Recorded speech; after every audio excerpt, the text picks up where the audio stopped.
Hi folks, Ed Boston here. Wanted to go over something with you that's really troubling. Over at Project Veritas, they have a video up that I want to play, not the whole 6-minute and 50-second video, but play you a couple parts of a group and what they were planning to do at the inauguration.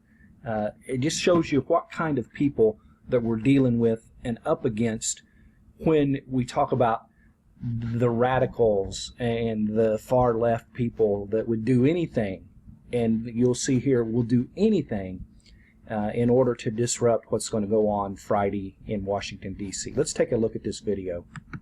Yeah,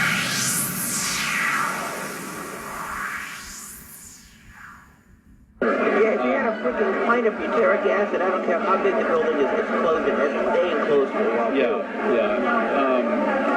And this stuff is like, it's very efficient. It's very smelly, lasts a long time, and a little of it goes a long way. I know, I'm trying to think through how to get all the sprinklers up at once. There's usually a piece of like fusible metal or a piece of glass and a liquid in it that'll blow. This is undercover video of potential criminal acts being planned.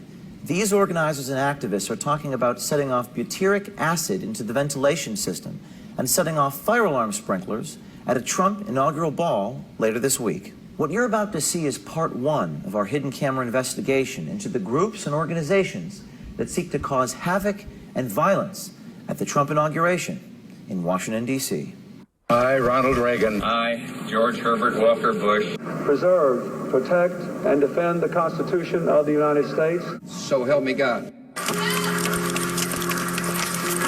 Please lock the doors. Please lock the doors. Lock him. Don't let them in. Hey, I just want to say one thing to the person on the phone. Can you please move Bob out of my Kramer way? sends his regards. The next 4 years, we are going to fight Trump and everything he stands for with no quarter asked, no quarter given, no mercy of any kind. Throw them all under the bus. I mean, just fuck it up. I like the idea of the goal being that they have to pull the inauguration inside. Be prepared to help make the inauguration a giant clusterfuck. No fear, immigrants are welcome here. Shortly after the election, we started getting tips that radical groups were planning to derail President-elect Trump's inauguration, perhaps even trying to shut down the city of Washington, D.C.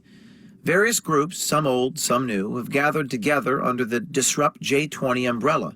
Progress Unity Fund, Workers' World Party, Americans Take Action, Answer Coalition, and many more.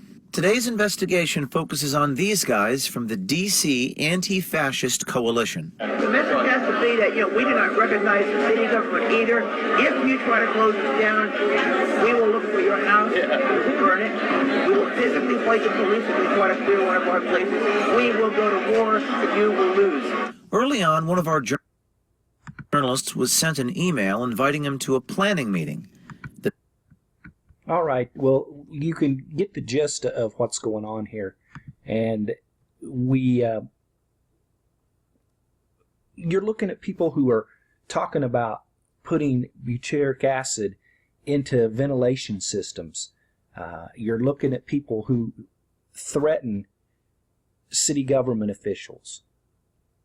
We'll come to your house and we'll burn it. I want you to realize that these kinds of things are being planned right now. I've read word where some of the groups have backed off a little bit now that these videos have been exposed, and I hope by doing videos that expose these things, people will get the idea that it's not a good thing. You see, I have concern because there is a high school band right here from our town where Amy went to high school at that is in Washington, D.C. right now that's going to be a part of the inaugural parade. The school is where Vice President-elect Mike Pence went to high school, and they're there. People right here from our city. Not to mention just the historical importance of what's going on. And if they want to peaceably protest what's going on, hey, they can do what they want. But when you cross the line, as these people have, that's too much. Go subscribe to our YouTube channel. We'd love to have you. And this is Ed Boston until the next time.